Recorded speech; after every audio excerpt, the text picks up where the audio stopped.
Hello everyone, and welcome to MegTrade101.com video presentation on the foreign exchange market. Today is the 22nd of May 2011, and we will be discussing the strategic Forex trading techniques that everyone should at least consider when trading the market. That's right, Pam. Here are some guidelines that is really important to know. Of course, not that you didn't know, but it will always be a good choice to remind ourselves of the vital importance once we start trading. Let us start with the strategic principles, namely, that the foreign exchange market is now considered to be the best alternative form of speculative investment for other investors as well as corporations who have international investment exposures. As most banks and retail brokers offer Forex dealing services now more than ever, to wealthy individual investors and corporate clients who would like to participate in this global trading. Moreover, understanding the intricacies of the market may help elevate an investor or trader the necessary guidelines of risk management when dealing in the Forex market. Here are some trading techniques and strategies on how to better understand the foreign exchange market. However, let us consider the following as a rule of thumb when it involves the currency market. On day session trading, there is nothing wrong scalping the market for a few pips, as long as it is based on a certain time frame and set your trade plans. Upon entry and when such exits would be done, pay special attention to the trading hours of the market from the opening and towards the closing sessions of the three major markets. Follow a set of rules for profit and loss, as this may vary on the trading range of the currency. Avoid being caught in between major players in between the trading sessions of the market. Secondly, on leverage trading, instead of using leverage in one basket, meaning that it is important to use it to level off the playing field by allocating funds to evenly hedge a position. It is easily tempting to take a larger order as to the amount in taking a position.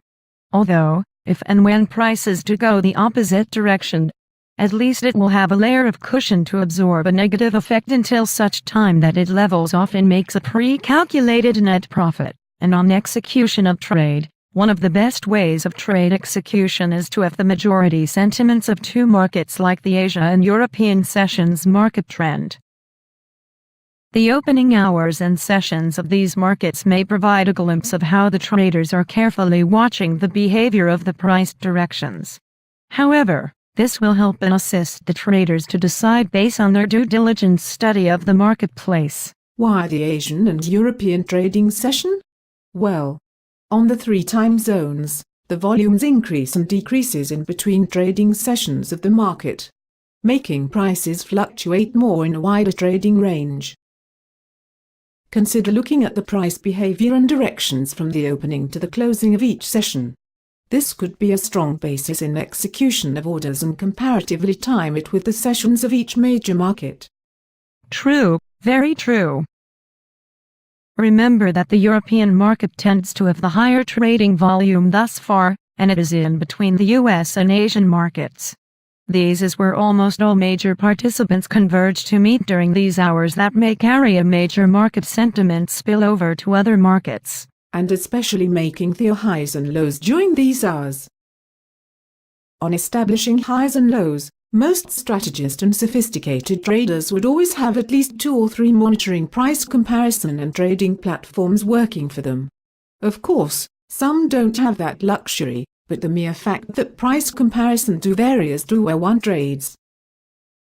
However, paying more attention meticulously for price differences on opening and closing, especially in between sessions of the three major markets for the day and the week, is equally important.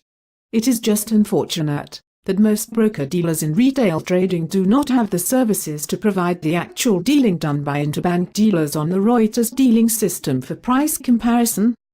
Now, with that said, on superior positioning. To obtain a superior position in the FX market could be based on either a technical perspective or simply on economic news. However the case may be, being in the market on the basis of a persistent bias of an event, or a lack of one, and may be considered to be less risky compared to taking a position head-on in a rapid price action of the market. This normally results to even on electronic trading platforms. It obviously widens the spread between the bids, and asks that no one would even notice the wide difference upon execution of an electronic trade. As most would claim, is what you see is what you get. Right? That is right. And when prices starts to break out in certain patterns in time, then what is important is to use the price page indicator, where you can have a comparative price analysis that can be seen when breakouts occur during a particular trading day or even the week. When this happens, expect a follow-through, as long as the volumes and price momentum exists and is being shown on the price movement of the particular currency being monitored. However, breakouts must be accompanied with at least two closely related currencies to sustain its direction. A combination could be both on the spot market and either on the futures financial market. Refer to the price comparison between the open, high and low prices on the current price summary as indicated on the price page indicator. And an effective tool is the tension theory on trading based on breakouts is quite useful, as long as it is executed properly. Last but not the least, is on multiple positions. Avoid having more than 3 multiple positions at any given time, unless the trades made are in line with a well-developed trading plan. With the recent NF regulation on FIFO, meaning first in, first out, it is vital that every trade has to be carefully placed based on the plan and would have enough elbow room to tolerate a floating loss until such time that a reasonable amount of profit/gains will be taken. It is very easy for the price to touch a stop-loss order, and vice versa, as long as the prices are within the average trading range of the currency. Thank you for watching our FX guidelines.